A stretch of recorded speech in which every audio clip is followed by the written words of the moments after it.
What now? That is the theme of today's show. We saw a big flush out. Longs got liquidated. Now shorts got liquidated. And Bitcoin's hovering around 110. We know we have a very important resistance level at 110.7. What now? What is going to happen next?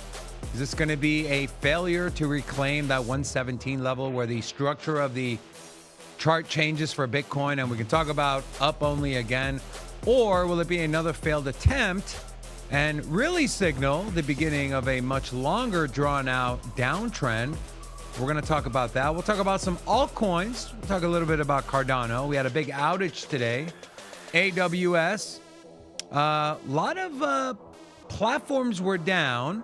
We'll talk about which crypto projects are tied to AWS and which ones had degraded, it's not even a real word, which ones had degraded performance, and why maybe projects like ICP, who do no backend cloud hosting, maybe, just maybe, is this their shining light to bring people onto their platform? We'll talk about that. We'll talk about a big partnership for Ripple.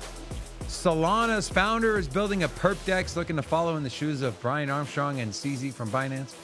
It's a beautiful Monday. We have a lot to cover today. Gina, roll the intro.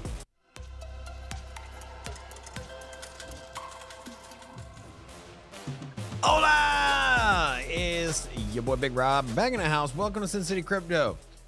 We take old, boring, and stale information and repackage it up in a fun, entertaining, Vegas, sexy kind of way. That's what we do here. Sometimes we bring in strippers. Sometimes we don't. Sometimes we bring in showgirls. Sometimes we don't. Where's Elvis? We've literally never brought in showgirls. We have. We have not. We have. When? Calling me a liar? Yes. Oh, boy. So, guys, it's official. It is official. The bottom is in 105. That marked it. There it is. On the 1 week right here. This is the 105. We came down. We wicked this damn thing back in this little collapse here, that flash crash. And we came back to it. Well, that's in the rear view. It's time to make money again. Hi. Let's get rich, baby. You know where that's in the rear view, right? What? More downside? Yeah. I don't know. Oh, man. Yeah, maybe. What a glorious day. Well, from a chart standpoint, this was very important, this rally here. As you can see, Bitcoin tapped the bottom end of its 200-day moving average ribbon. It held, and we've had 3 consecutive strong green candles on, I guess, slightly elevated volume, which is good. But that 110.7 level we had on this chart, where did all my beautiful lines go? Did I delete all the lines? Oh, the lines. The lines are gone. Not the lines. Anyways, 110.7 is a big area for BTC. You can see so far this large volume node we had here around 109.8. Looks like the bulls were in control there. But I do want to note this could potentially be a bit of a bear flag pattern, which immediately, if this thing does start to trend down again, I'd be looking for Bitcoin to catch support at its 200-day moving average ribbon yet again. That currently sits at 106.1. If this bear flag pattern is confirmed, and we do get that break to the downside, depending on when we break, if we break today, your downside target is 96.2. If we break, I don't know, by weekend, your downside target is around 97.1. Now, that's not to say that is for sure going to happen. But if you are a fan of measured moves, this is what that measured move would look like. And we can also look at invalidation for Bitcoin on this bear flag pattern. Is it already invalidated? What is the invalidation point? Well, let's just go ahead and take our Fibonacci retracement tool. Let's line that up. And the 50% fib level is where we are looking. Let me get rid of that. And let me get rid of the volume so you can see clearly. We got rejected at our gold pocket, which you can argue we could be potentially coming into a kind of a mini cup and handle pattern if price makes another push at 111.3. If not, we're kind of right there. 109.948 is your invalidation. Now, it doesn't mean a wick above it.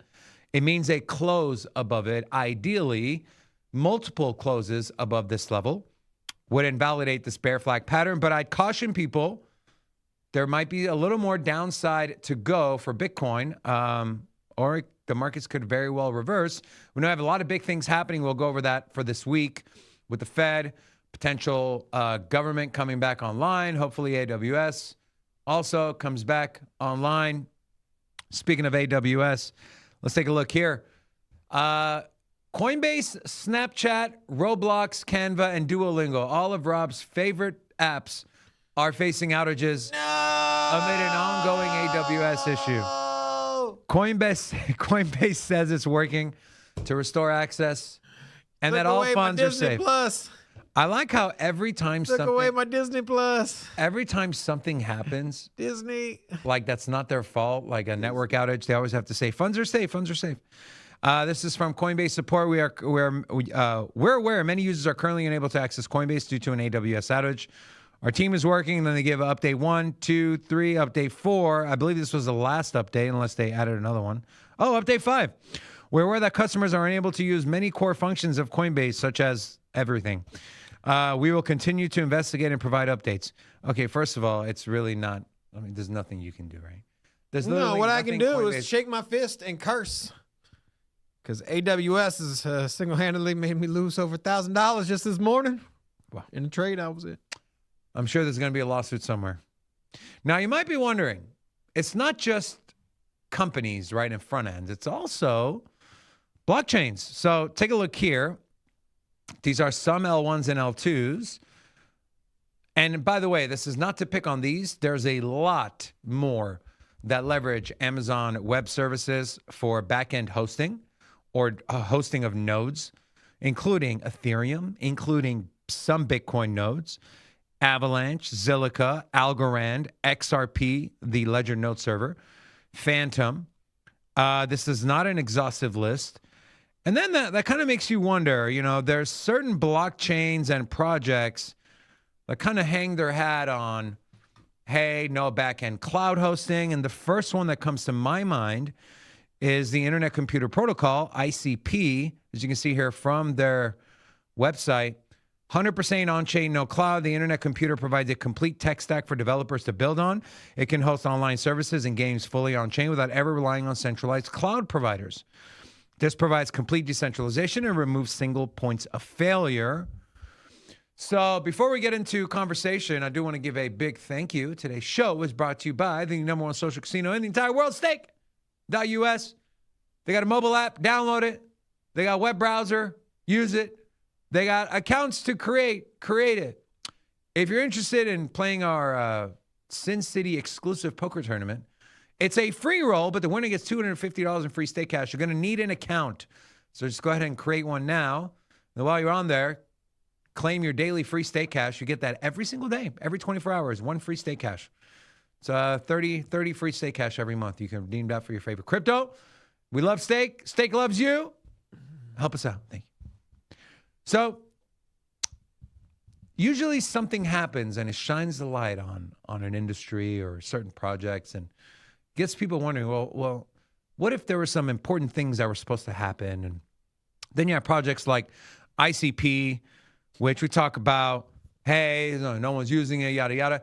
You think something like this happening with AWS, you think, I'm not saying all of them, Coinbase is not going to move from AWS, right? But maybe smaller companies, smaller projects. Do projects like ICP, who have the infrastructure to not need these cloud services, does this kind of put them in the spotlight? I mean, you gotta weigh your risks, right? And so even you mentioned Coinbase, and like, hey, I mean, if this were to happen again, say in the next 60 days, I mean, Coinbase, I'm sure, is gonna have a meeting and be like, hey, how do we prevent this from happening? Let's use Google Cloud. It is a website, so it's you can't, you know, Coinbase isn't a blockchain, so it's a website. It's going to have to use website services, right? It's going to have to use cloud-based internet services. Like, you can't get away from it. Now, yeah, I mean, I think you're going to see is just particularly companies that rely on, that have finance ties are going to have to diversify their points of failure. I'm not going to lie, I haven't seen a single bank had an outage. No Bank of America, no JP Morgan, no nobody, no Wells Fargo.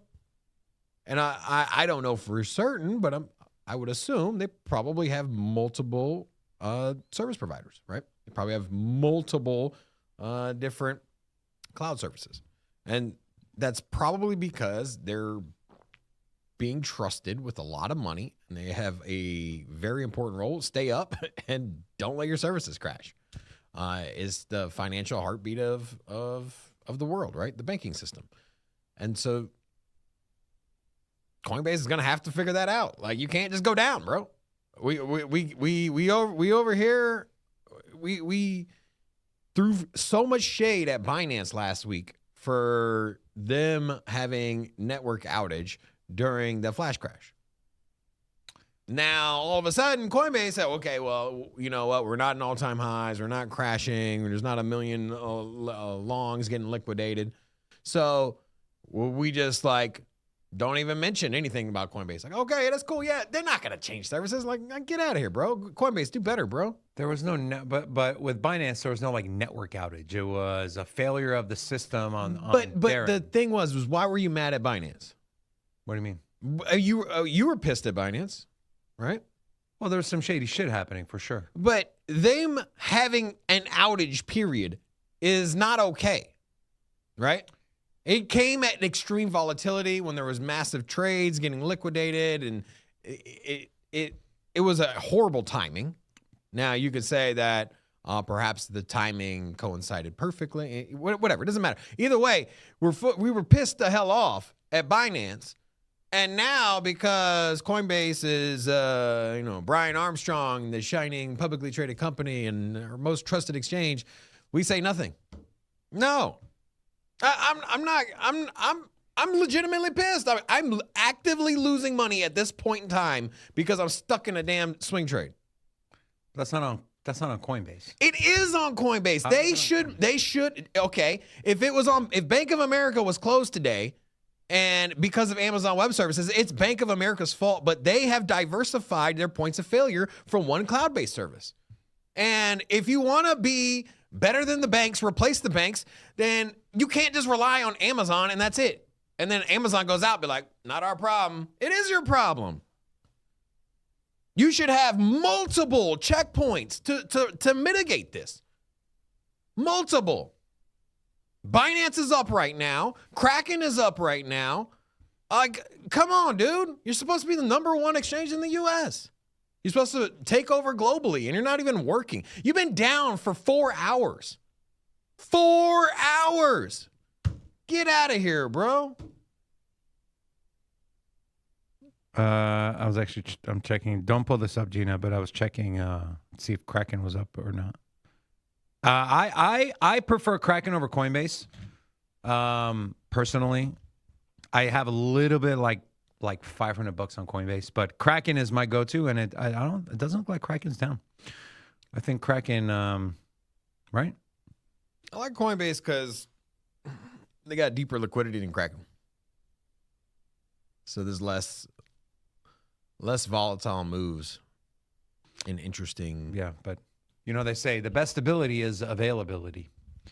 So if you got deep liquidity, but you're over here afraid of staying in a trade because are they going to go down? Are they, single points of failure? I don't know. You got to ask yourself, what matters more, availability or deeper liquidity lately? Yeah. Let's talk about ETFs. Last week, 4 out of 5 days were negative, with 3 being over 300 million. I think net outflows last week, this was a wash. So you have you have around $1.2 billion flowed out of Bitcoin last week from Wall Street and the ETFs. You can check on Ethereum. Ethereum didn't fared a little bit better, I guess. Net on ETH, yeah, this one was actually better. So 428, if I'm doing some quick math here, that's 200. That gets rid of that. So around 300 million flowed out of Ethereum ETFs last week. Are we going to see a reversal this week in the markets? Potentially. Everyone was pointing to gold, saying gold is going down. Well, looks like that was kind of short-lived, as gold is currently pushing new all-time highs again, trying to get back up to that $4,400, sitting at $43.46. As you can see here, it's just been on this. It's since August of this year, gold is up 30%. Now, that doesn't sound like a lot, but this is an asset that barely moves usually, okay? I mean, for God's sake, it went through a decade-long consolidation. You go to the monthly time frame here on gold. Get rid of that. This consolidation for gold was 2,285 days. 75 months. What is that in? That's 6 years, 7 years, something like that. I don't like that. That first parent. My daughter is 97 weeks. I'm like, what? 97 weeks. Years. Use years. Well, we're on months, so here I can do years. Years. So this period, I guess you can say this was 16 years. 16 years where it went from 486 to 300. So 300 to 480 was a range for 16 years. And then gold saw a big breakout. This is in early 2000. It ran up to around 1900. Then it saw another 5 years of consolidation run, 2 years of consolidation, and then now it's on this massive run. So if you were to look at it in its entirety, and why are we talking about gold? Because a lot of people are saying, hey, if gold's running, equities don't really have a chance. Well, how long was the gold run? The gold run lasted 9 years, and it rallied 632%. Gold so far has been on a rally for 3 years, going on 3 years, and it's already up 147%. You think Bitcoin has any chance of Bitcoin and alts and really some equities have any chance of running if gold is getting these kind of inflows? It's just it didn't move for quite some time. I think if you were to weigh inflation versus gold, it was a mismatch, right? And so at some point it was going to have a large candle. I think that. And we've seen it before. I think it was back in I think it was 2000s and in the 80s. It also had like giant moves upwards. And so I think that at some point it's going to find itself and it's going to trade sideways again for another 5 to 8 years, and then it'll move. Well, that's the thing. Historically, that's when equities have ran, right?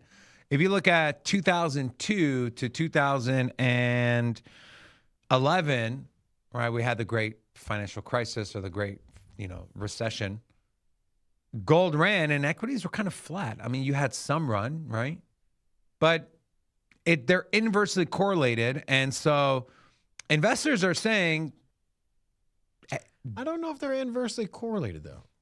Maybe in certain time windows, but I mean, it's a trade against the dollar, which is ever losing because of inflation. So over time, it's up and to the right, and so is equities. And so it might not match up, during a couple years or whatever it is, but ultimately, the two are just better than dollars, bro. It's like you're either in dollars and you lose money, or you're in equities and commodities. And yeah, I agree with you. Equities and commodities generally don't run at the exact same time, but they both go in the same damn direction. And so I don't think that equities are screwed by any means, if that's kind of where you're getting at with this. I just think that S&P 500 is going to make new all-time highs next year.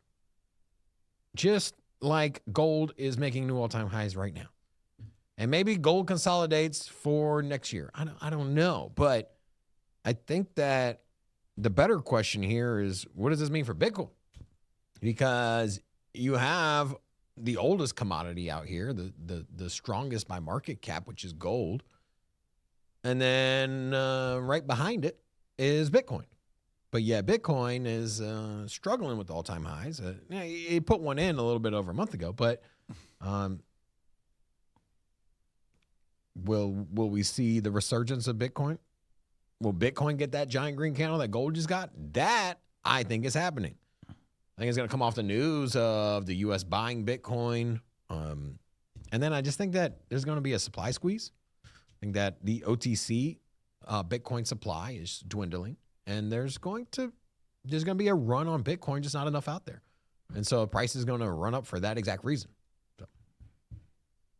Yeah. All right. Let's talk a little bit about ETFs. So government is closed. You'd be surprised what things are not happening and cannot happen due to the government being closed, like ETF approvals. Well, they're expecting the government to come back sometime this week.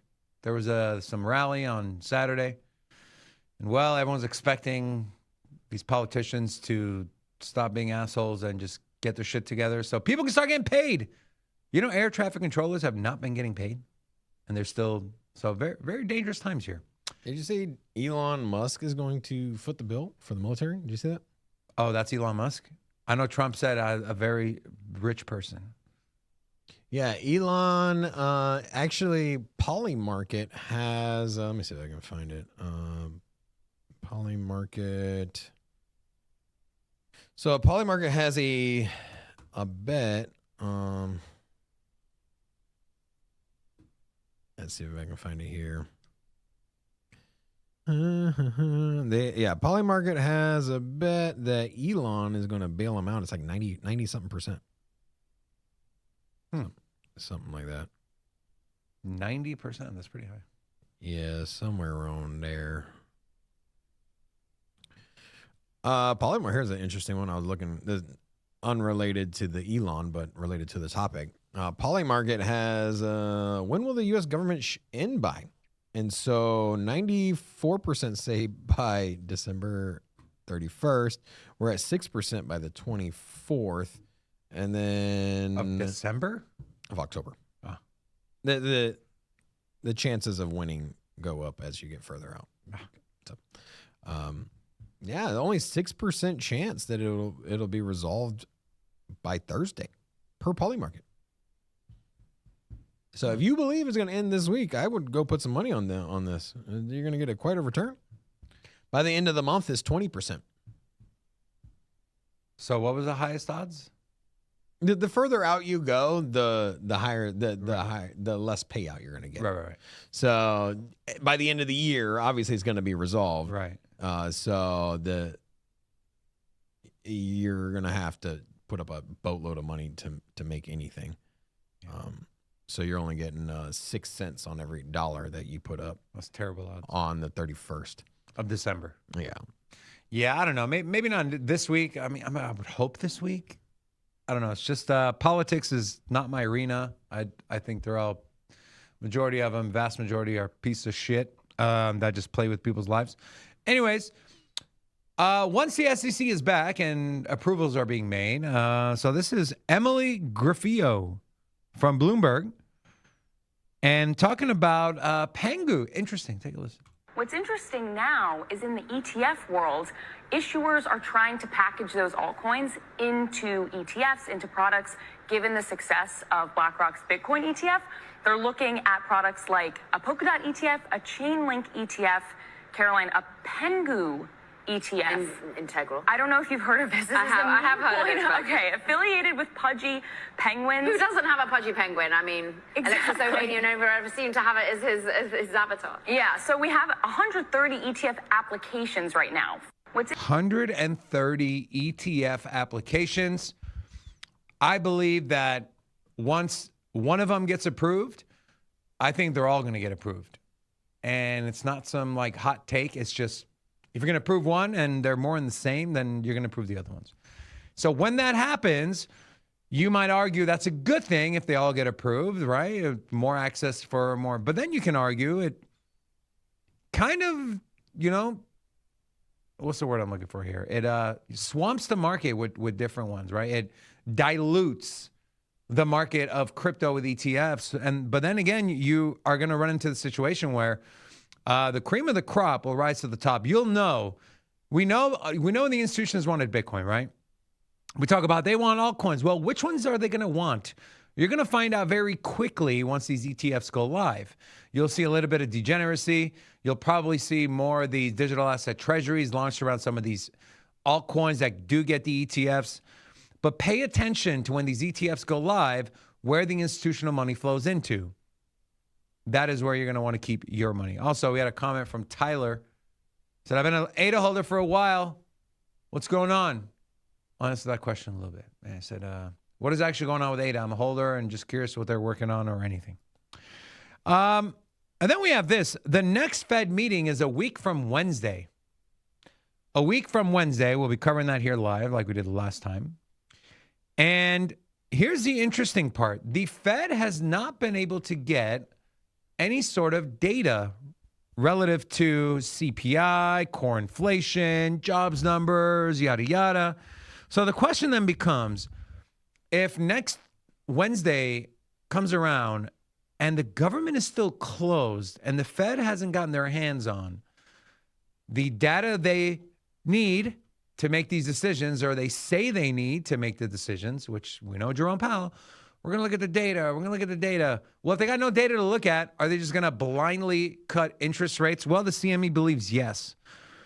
Target rate, they expect a 25 basis point rate cut from the Fed on October 29th, which again is a week from Wednesday. What are your thoughts on that, Rob? Do you think that the Fed will blindly cut rates if the government is still closed and they don't have information?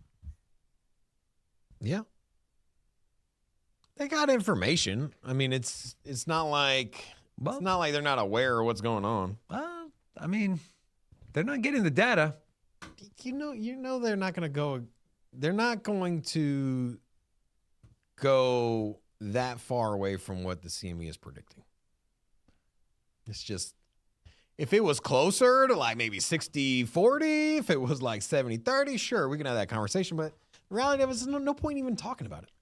So then it's like. So then all those times Jerome Powell goes up and says, we're going to look at the data. We're going to wait for the data. That was all bullshit.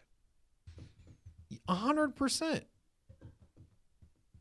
You think the man is going up there, but like, you know what? We're going to actually look at every number. We're going to read through it. Then we're going to have a conversation, and then we're going to make an actual decision. No, they already know what the fuck they're doing way before. It's all lip service. They get in front of the podium. We're going to look at the data. Like, you already know what the hell you're going to do. They already know what they're going to do before they look at the data. They know what they're going to do before they go to the podium. They know what they're going to do before they even vote.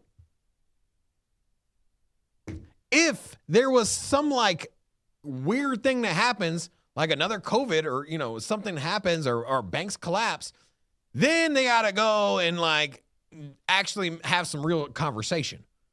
But if you think that these people are getting up there and doing exactly what they say they're doing, we're going to look at the job numbers and we're going to like, hell to the no. You're calling Jerome Powell a liar. 100%. He's like that girl that like, it's like being in a relationship and she's just telling you like the reason she's mad at you, but it just doesn't add up. She just doesn't like you, She's all like, yeah, you don't pick up your socks. And you don't say good morning to me no more. Like she just don't like your ass. What is with your laundry problem you seem to have with not picking up laundry or something? Like this is a recurring theme for you. Yeah. Well, I mean, the thing is, you're just exposing yourself. So socks come off and they go like in random corners, and then the lady's supposed to come by and pick them up. No, that's not how it works.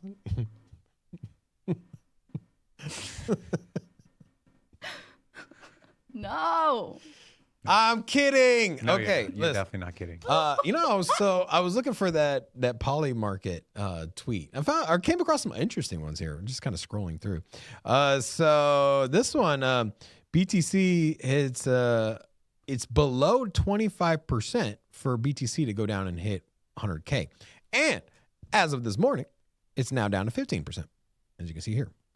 And so the likelihood per poly market is for 100K to be in the rearview mirror.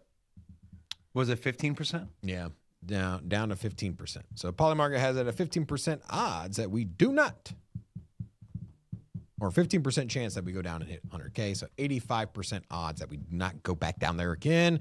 Also, another interesting one. I was looking down here. This one's an interesting one. So it's more likely that aliens are confirmed this year than Bitcoin hitting 200K.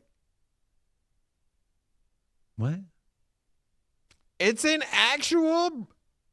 statistics. It's numbers. I mean, I don't know how else to tell you. So there is a 6% chance that we confirm aliens today. But yet we're only a 5% chance that Bitcoin will hit 200K this year. Let me ask you a question.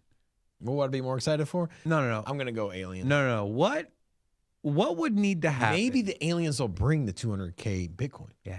So what would happen? To hear me out on this one. Okay. You get a good hedge on a bet here, because if you went with aliens,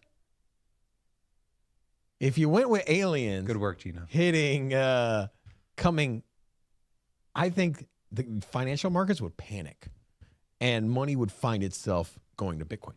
I disagree. If the financial markets panic, bro, Bitcoin is going down with it. No, man. If the aliens come, it's like you gotta go like that end of the world cyberpunk. The world is ending. Yeah. Let me buy Bitcoin. Yeah, everyone's gonna have a USB sure. stick with their wallet address on there, and we're running around with their ledgers or whatever it is. Everyone's gonna have their C phrase memorized. Yeah. Internet's gonna be down half the time. AWS is now rebranded, And people are going to buy Bitcoin. AWS is rebranded to WAS, which means was important. No longer even uses it. Wow. Yeah. So there you go. So good. Yeah. I was going to ask, what? I mean, what happened to Ukraine, What happened last Russia time? when the banking system collapsed? What happened last time the aliens came? I don't know, man. I don't remember. It was a dark day. I do live in Vegas. My Area question, 51 is down the street. my question is, what would need to happen for Bitcoin to get to 200 grand this year? You're talking 11 plus 61. That's 72 days left in the year. Bitcoin would need to gain $90,000 in value for it to get to 200 grand. What, in your mind, would need to happen for Bitcoin to have a chance to crack 200K at the end of this year? End of the year, I would have to go with the U.S. buying Bitcoin. You know, they just seized another 127,000 Bitcoin. So chances are they probably don't feel the pressure to buy more Bitcoin. I think if there was a press conference with Donald Trump, and he were to take the podium, there's a lot of ifs, but you're asking what it would take for it to get 200,000. I think if Donald Trump took the podium and said, hey, the U.S. has bought 300,000 Bitcoin, and we have intention of buying another million. We've passed, we're working to pass the Cynthia Lummis bill as well for the strategic reserve. And also because of the trade implications with China, we want to buy more. And they literally call out China. We want to buy more Bitcoin than our rivals like China before they try to take it over. So sending a message to China that like, hey, we're buying all the Bitcoin now, so good luck. Then China would come up and then essentially buy Bitcoin. So essentially a bidding war between economic powers. Yeah. And it would have to be China and the U.S. because any other country is going to fall flat. Okay. Okay. And what are the odds of that happening, do you think, by the end of the year? Less than 5%. Yeah. Where do you think Bitcoin ends at the end of the year? 147. 150. Yeah, I think, bless you. Someone put on X, and I forget who it was. It was very interesting. They said, everyone talks about the 4-year cycles in terms of the halving. You need to look at 4-year cycles in terms of the Fed and liquidity. Very interesting. And I wish I would have saved or bookmarked that tweet. I seem to bookmark not crypto relevant shit. And if I go to my bookmarks, I can't because we'll probably get thrown off there. But regardless, and they said this cycle has been pushed back due to what's been going on with quantitative tightening and with the tariffs. Very interesting. And so they're saying this cycle is gearing up to be a 5.5-year cycle instead of a 4-year cycle, meaning there's still probably another 8 to 12 months of runway left for this bull market. Now, I'm not subscribing to that idea. I'm not like putting my stamp of thought or approval on it, but it's very interesting. Then some people are saying, well, look at gold versus Bitcoin. That's the real indicator. And so there's a lot people look at. At the end of the day, I think it's really hard to nail down an exact pattern for an asset that, let's face it, guys, it came out in 2008. It didn't really start trading till like 2012, 2011, 2012. So what are we really talking about? Even in 2012, it was hard to buy. Yeah, so what are we really talking about here? 3 cycles? Realistically, 3 cycles? So I think for us, sure, there's some semblance, there's some... You can connect some dots and say, wow, this typically, sure. But to put ourselves in a box and say, this is how it's going to be every single time, it's for sure that Bitcoin topped. If it was like the NASDAQ or gold that has decades of history, then we have more information to really strengthen our bias and say, yes, probabilities are 90% that it's topped.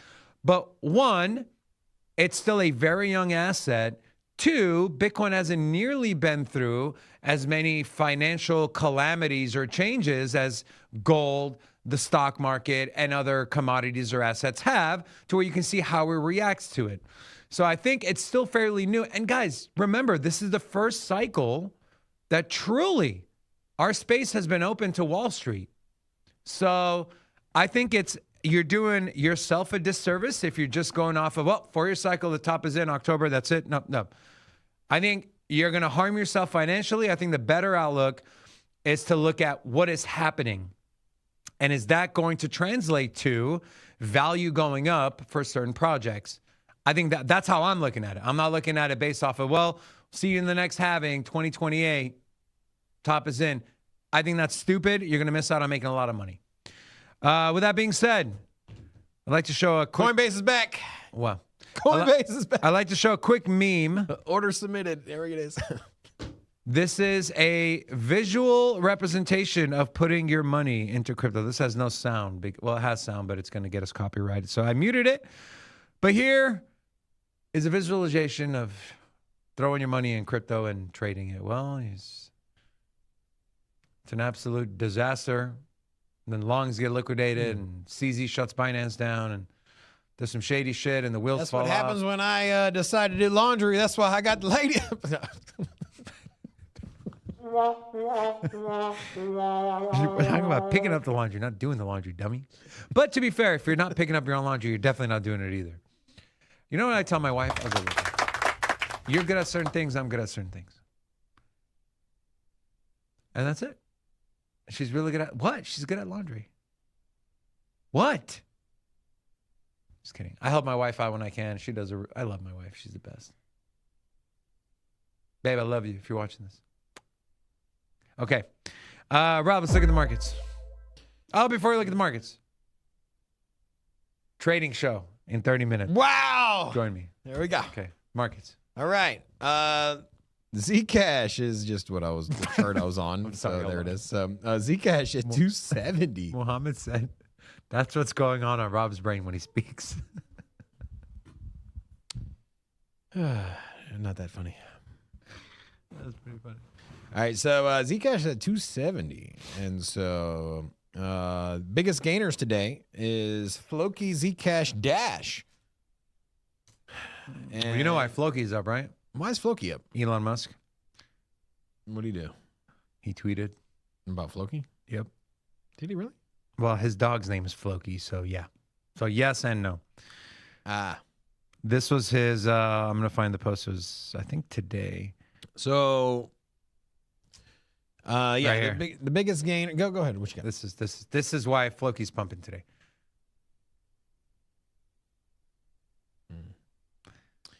Elon Musk effect. If you're up, exit. It's not the beginning of a new run, I promise. Okay, good. All right. So Floki, Zcash, Dash, all up. Zcash is interesting, bro. I've been kind of playing around with this one. A lot of I just wonder, like, what is the top for this thing? What do you think? What is the top for It- Zcash? Yeah, it's gotten to 295. It's like the meme coin that won't go away, bro. And so What did I was starting to write it off here when it dropped to under $200, and then it was like at 200. It got to like 180 or whatever. Then I was like, all right, Zcash, you had a nice run. And so typically during bull markets, things rally and then they just kind of disappear. But seeing a resurgence of a Zcash here and just showing no sign of slowing down, dude.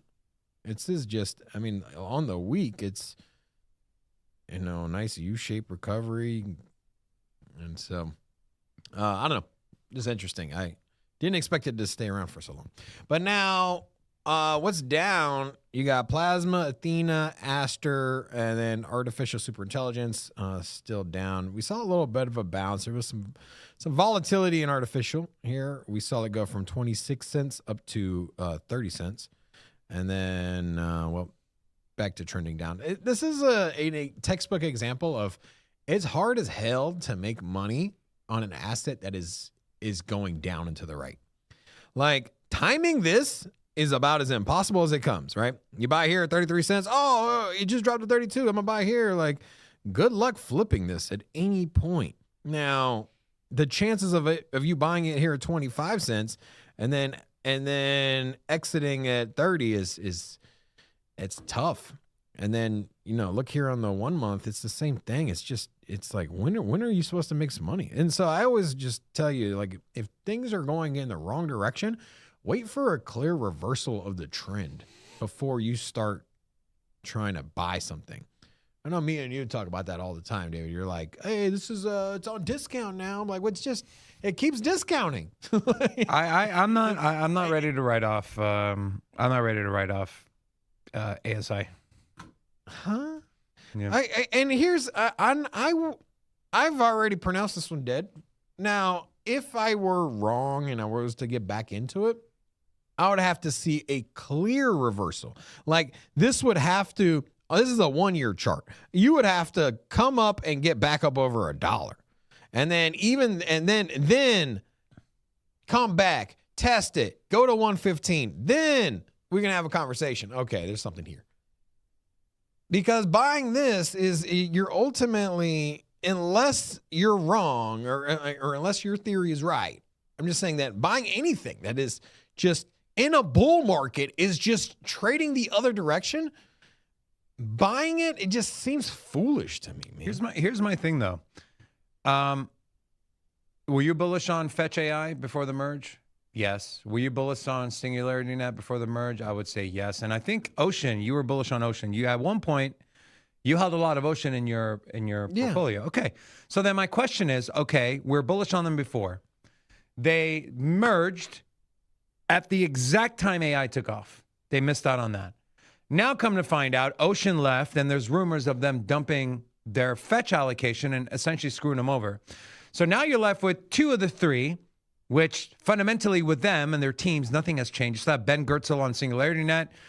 The guy is a legend, not just in crypto. I don't care about the product, but if it's going the wrong direction, I don't care. Hey, let me ask you: if your friend had a restaurant and it was in the 80s, it was extremely popular. It was like booming. There was all kinds of people there lining out the door.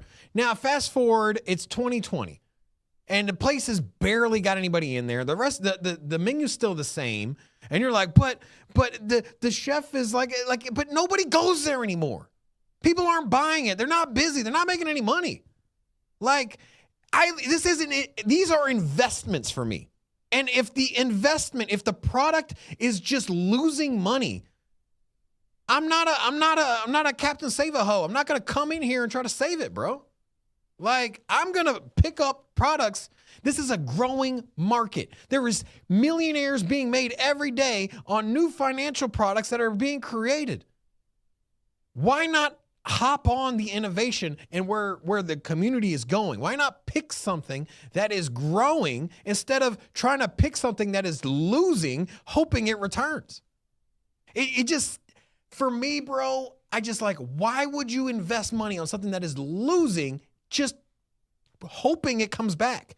Or why don't you see something like, oh, that looks promising. Like if I'm a venture capital, if I'm a venture capital company, the smartest investors out here, I'm not buying a bunch of dead companies. I'm buying a bunch of up and coming companies.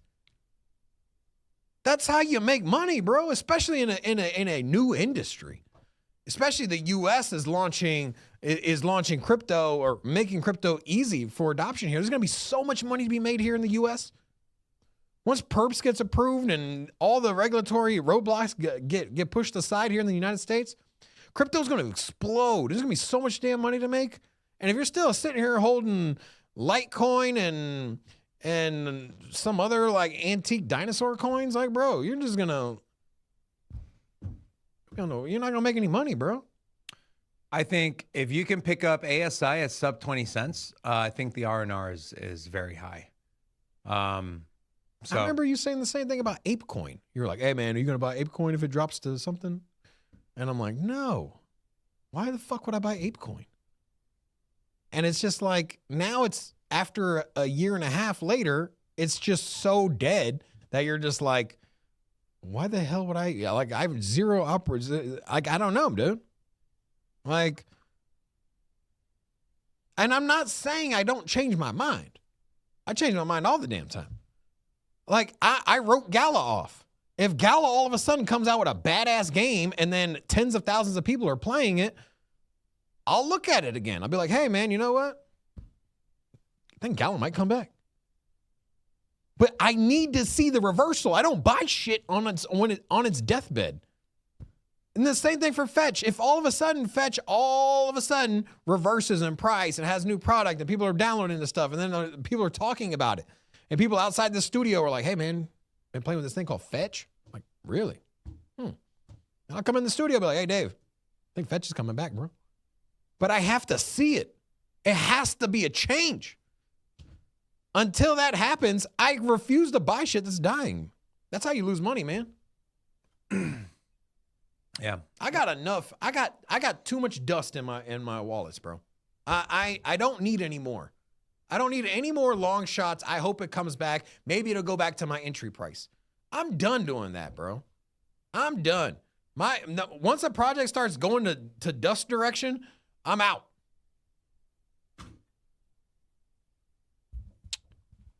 Yeah, my philosophy is a little different. So if Fetch gets under 20 cents, I'll buy a little bit. Like a couple grand worth, something like that. All right. I want to talk about... What should we talk about? Should we talk about Ripple? All right, let's talk about this. Walmart and OnePay. So OnePay is a company, is a fintech company, majority owned by Walmart. They are closing a deal with a company called Zero Hash, and Zero Hash is supported, I believe, by Ripple, or there's some Ripple integration there. Anyways, you take a look here. What OnePay is, OnePay essentially is payments, and they're also getting into trading, buying, and selling cryptocurrency within the app. And again, there's Walmart all over this website. I mean, they have a Walmart dual branded card here. Okay. So then the question then becomes, at some point, will you be able to use crypto to buy at Walmart? We know Walmart's the largest retailer in the world, but I think the more important question here is, crypto payments, will they be tax exempt? Will they be capital gains tax exempt? If they are, this could be absolutely massive. And we know what are the 4 that are always included in the first tranche of cryptocurrencies that are available on PayPal or on any fintech company that's not crypto native: Bitcoin, Ethereum, Bitcoin Cash, Litecoin, and like a stable. And so those, now as we go on, as more time passes and things develop, could we see more cryptocurrencies added? Yes. This also talked about, here, let me just shrink this down. So this company, Zero Hash, they are integrated with RLUSD on both ETH and obviously on XRP as well. And so there's some, I don't even know the correct phrase or word to say, but there's some excitement regarding this and how this could directly affect XRP. Then you have this news as well. Ripple backs crypto treasury that's raising over $1 billion to buy XRP. Ripple is getting behind a new publicly traded XRP treasury firm called Evernorth, which aims to raise more than $1 billion and has recruited key Ripple backers to help its push. The deal, which is expected to close in Q1 of next year, will provide net proceeds of greater than $1 billion that will primarily be used to purchase the Ripple-linked asset XRP. And I've double highlighted on the open market. Interesting that this is part of the announcement that they had to include on the open market. Now, there's also rumors that Ripple is going to give some of its XRP that's currently in the escrow account to this new company. And so very interesting. Couple of Ripple pieces of news. Any thoughts here, Rob? It's like they're shifting their own. They own too much Ripple, right? The tokenomics. Well, it depends on who you ask. They own too much XRP, and so the tokenomics behind how much XRP Ripple has is kind of ass, right? And you're always like, the one downside with them. Now they're just moving it over, right? They're just offboarding their own token to other companies that eventually will dump it, right? They're not going to hold forever. And so I don't know. Like on one side, well, would you rather them just keep the giant XRP, the tokens that they have for Ripple? Or would you rather them sell it to other big companies that are likely going to dump it as well? Like, I don't know. My biggest thing, I want to see it get to the people. I want to see the XRP get to the people. My biggest thing is one of these companies are going to go down. And it's going to be a big one, and it's going to cause shockwaves in the market. And you want to talk about things that kick off bear markets? I think that's going to be it. You have a bunch. I was going to share some news. We're running out of time here, but Bitmain or Bitmine or whatever with Tom Lee, they own like 3% of the ETH supply. Well, currently 3%. We know ETH is inflationary, right? It's got an infinite supply. And right now, 2.7. If we're in a bear market, that number is probably going to drop as inflation ramps up. And so one of these companies, I think, is going to blow up. All that shit's going to get liquidated. It's going to get sold on the open market, or they're going to declare bankruptcy, and it's going to be sold at auction at a super cheap price and then flooded the order books. I don't even think it's the altcoins that do that. I think it's going to be off the back of Bitcoin. Yeah, probably, yeah. I think Bitcoin... Just people think about it. Think about this. If Bitcoin got to that, say, $450,000 mark, and I know you don't believe in giant pullbacks, but in my ideology, if we get to 450,000 and then we drop down to 180 or 160, in that time period from now till 450,000, all of the corporate buys, all of the treasury buys outside of perhaps strategy are going to leave companies in a very vulnerable position where they're going to be upside down a massive amount of money and think they're going to either be some sort of margin call, they're going to be forced to sell, whatever it is. And they're going to be so underwater that it's going to cause almost like cascading liquidations you would see from traders and leverage plays, but from company standpoint, where you have hundreds of thousands of Bitcoin being forced sold by companies because things are coming unwound. And I think that, and then obviously that's also going to pour over to treasury companies that have smaller assets like Ethereum, Solana, and things like that. What I also think is people are going to look at Michael Saylor and what he did, and then they're going to see what he did, and then they're going to try to take it up a notch. Well, what if we did this? And then as each new company does something more and pushes the bar higher and takes more risk, one of them is going to fuck up, and it's going to just you're going to see cascading. So that's kind of where I'm at. All right, that'll do it for the show today. Join us in about 5 minutes for the trading show right here on this channel. We'll talk some BitTensor. Oh, I was going to, real quick before we sign off, Cardano. Someone said, what's happening on Cardano? I've been seeing a lot of community members that are speaking up about getting a stable coin in the ecosystem and how liquidity is low. I think Cardano's, their DeFi numbers are like 1 million, and compared to, there was a chart, I don't have it, but compared to the rest, like the top layer ones, it's like an atom particle relative to like a planet in the solar system. So there's a lot of people speaking out about getting a stable coin into the ecosystem and really growing the DeFi side of things. And so it remains to be seen. I've said my piece about Cardano. I think they should pick a lane, retail or institutions, and then whichever lane you pick, work on that. If you go retail, what is retail looking for? Why would they use your chain? If you go institutions, what are institutions looking for? Why would they use your chain? And then just go all in on one route, because like kind of in the middle is not really working. So yeah, but I'm still an ADA holder. I still believe in it unless something fundamentally changes. So that's all we got. Gina, roll the outro. Stay here. You'll be redirected in 5 minutes to the trading show. We'll break down some charts. Look at some potential trade setups. We love you guys. Until 5 minutes in the future. Sin City, crypto. Everybody know what we here for. Entertainment and info. Gonna show you how to get that big dough. So every day stay tapped in. For big facts, no capping. With Bitcoin, if you're in, then you win. We divide the pie with no fraction. It's Big Rob, David. I spit the game, but they gave it. Name the coin that's your favorite. I got dry powder, why save it? To the OGs, new beginners. Special shout out to the well members. Buy the dip, sell winners. Ain't really nothing you can tell sinners. Tune in for the latest new flavors. They gonna teach us mean coins. They polarizing like barbecue chicken pizzas. I laugh with a major grin. Laggers, we trade them in. Baddies, they came to sin. And sinners gon' play to win. Screaming hola, till my bags are flowing over.